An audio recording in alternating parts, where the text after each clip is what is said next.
Hello everyone.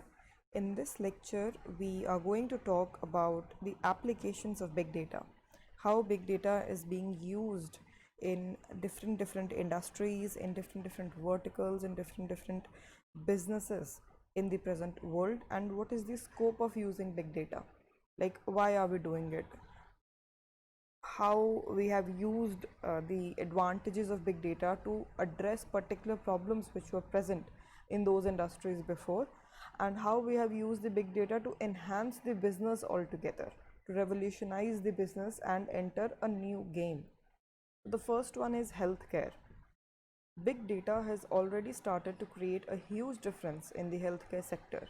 With the help of predictive analysis, medical professionals are now able to provide personalized healthcare services to individual patients.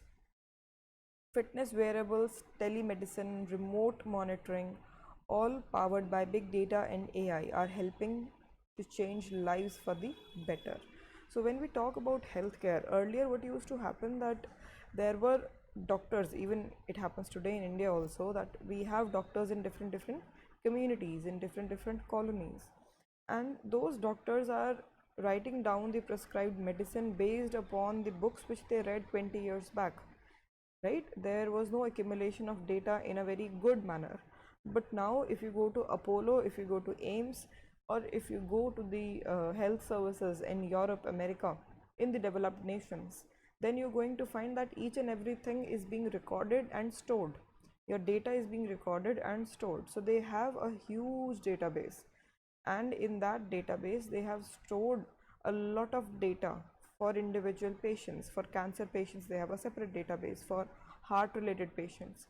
And now what the data scientists are doing, what big data experts are doing, they are addressing specific questions. They are asking specific questions that if there is a condition in heart patients, is it going to affect the cancer rates as well in the same section of individuals? If a person is suffering from lung cancer, what are the chances that the person is going to die due to a heart failure or maybe due to a kidney failure?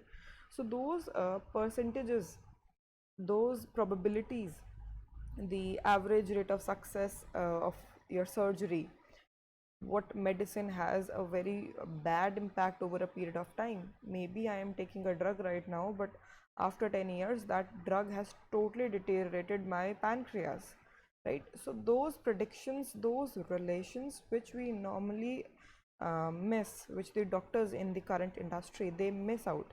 If we want to find out those relations, if we want to find out more knowledge, then we have to dig into the data which is already available to us, right? We cannot make superhuman predictions out of nowhere.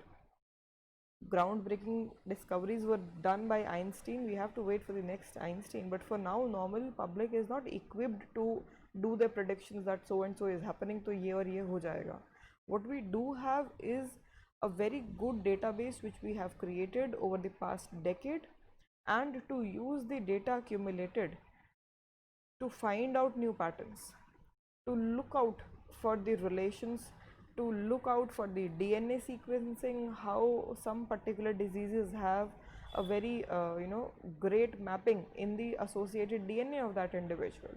So if that individual is going to have a baby in future, then the question arises, can we genetically engineer that portion of the DNA so that the offspring, the new person, the new baby is not going to have the same disease? So these are the questions, these are the domains and the direction where we are headed, from where we are asking questions. And the key aim is same: we want to derive maximum benefit for the human race, for the humankind. So we are asking different questions so that our medical facilities and medical expertise is advanced. It goes to a different level altogether. If we know that XYZ disease can be cured by manipulating the DNA or maybe changing one base pair, then which particular base pair has to be changed? We have 3.2 billion base pairs in DNA, in our DNA.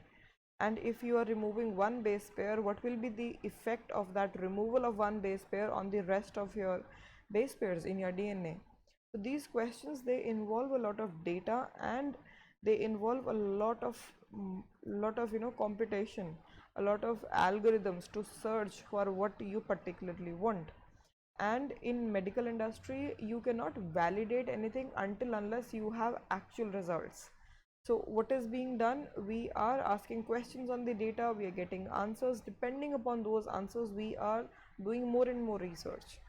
So the questions can be different, and it depends on the medical professionals who are doing it. In the future we are integrating augmented reality also. We are integrating that smart engineering surgery also, where surgery can happen virtually, right? Many different technologies are combining together to modify and evolve our healthcare.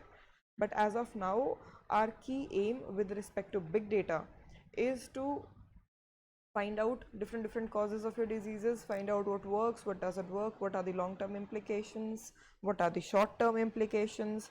We do predictive analysis to predict what is going to happen. That is also a very big application. If you are launching a drug in the industry today, what will be the effects of that drug over the population? So if you can put the parameters of the drugs in the form of code, right, and if you can see what the effect it is going to have on the DNA of the general public, then you can try to map out the future predictions, how that medicine is going to work in the industry, in the practical domain. So predictive analysis is also a very big part of big data in healthcare. And now we have a lot of big data which is being generated because of the Fitbits which we are wearing, because of the fitness watches. We have telemedicine also, we have remote monitoring. So remote monitoring is observing something remotely while not being present in the same area. Telemedicine is your medicine. Then comes your fitness variables. So fitness variables and telemedicine can be interconnected in one manner. When we talk about remote monitoring, we are simply monitoring what is going on. When we talk about telemedicine, we are basically talking about providing care over television. Over the telecommunications media, we are providing medicine. Supposedly, a nurse is sitting at a computer and she is monitoring 10 patients on the go, and she has to give verbal instructions if something is happening to one individual, which medicine has to be taken, what the oxygen has to be taken, or whatever is to be done. It can be directed over your telecommunications network. So that is your telemedicine. We have variables and we have smart sensors also.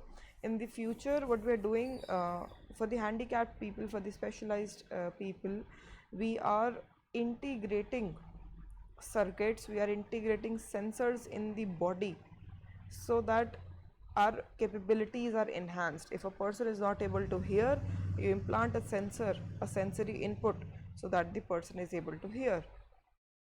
So a lot of research is going on in that field, and it is like maybe 10 or 20 years ahead of us.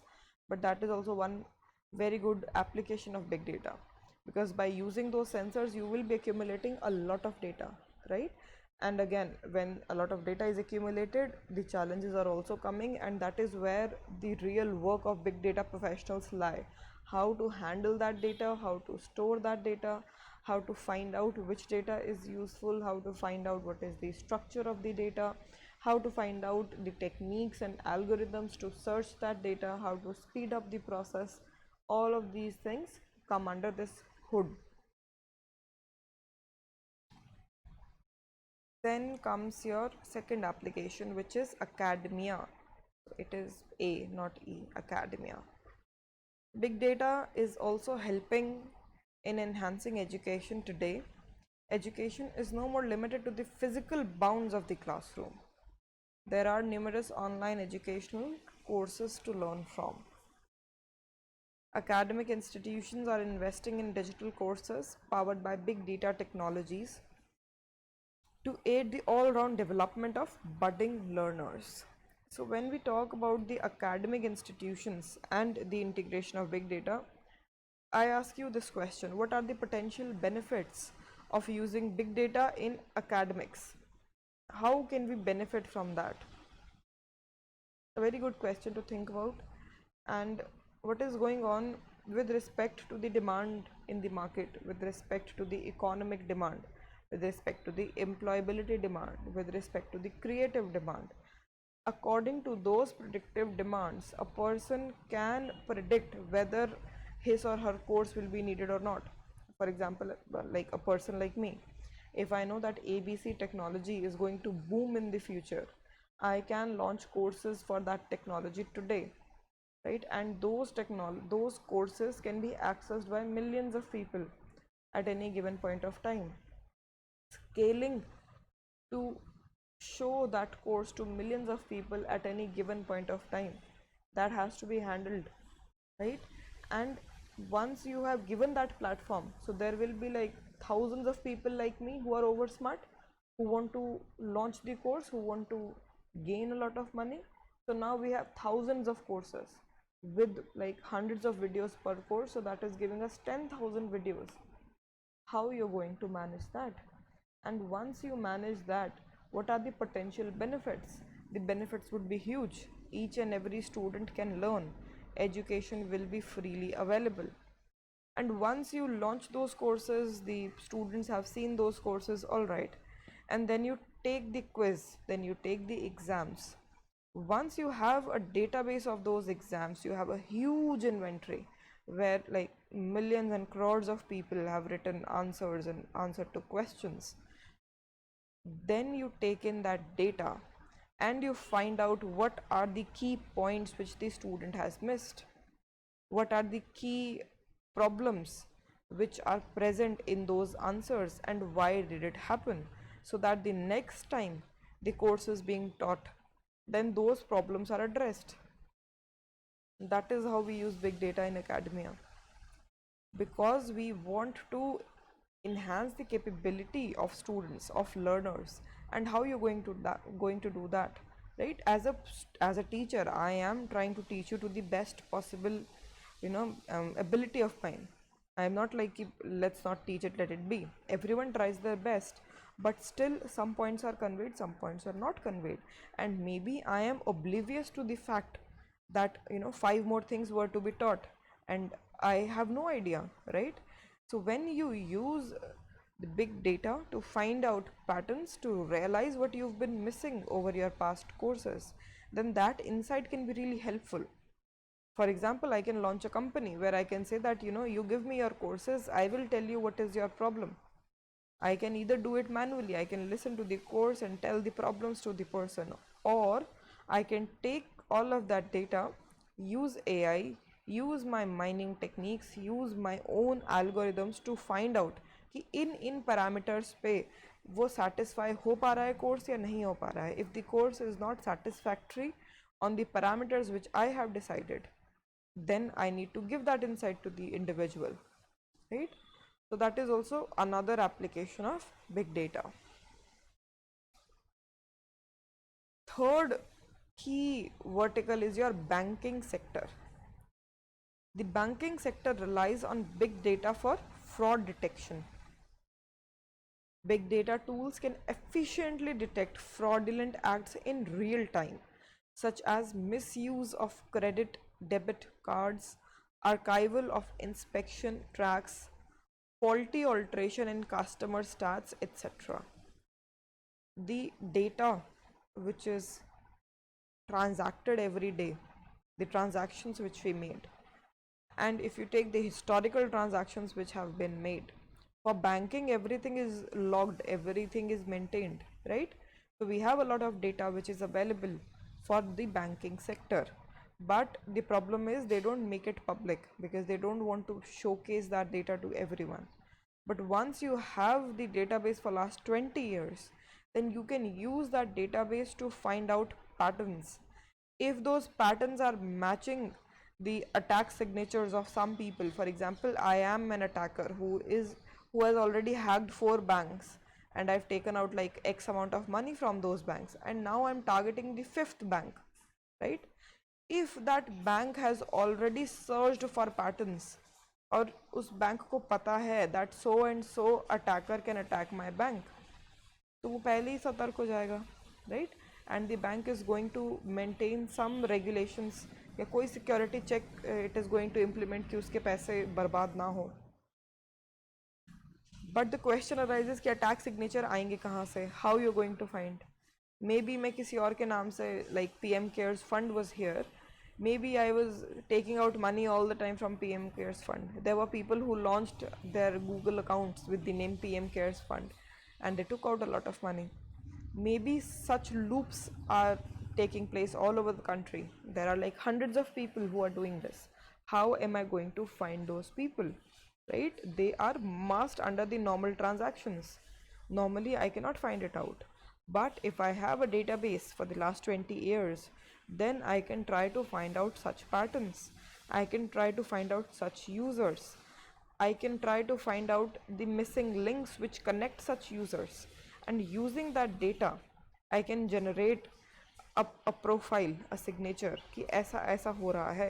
These are the flaws in the system which are being the advantage of which is being taken by the individual attackers. Then you can service those attacks. You can stand guard at the doors. You can close those doors. So fraudulent acts can be detected by using the tools which are available in under the big data technology. So that is a very huge advantage for banking sector. So we have like 3 more applications: manufacturing, IT, and retail and transportation, which we will discuss in the next lecture. Thank you.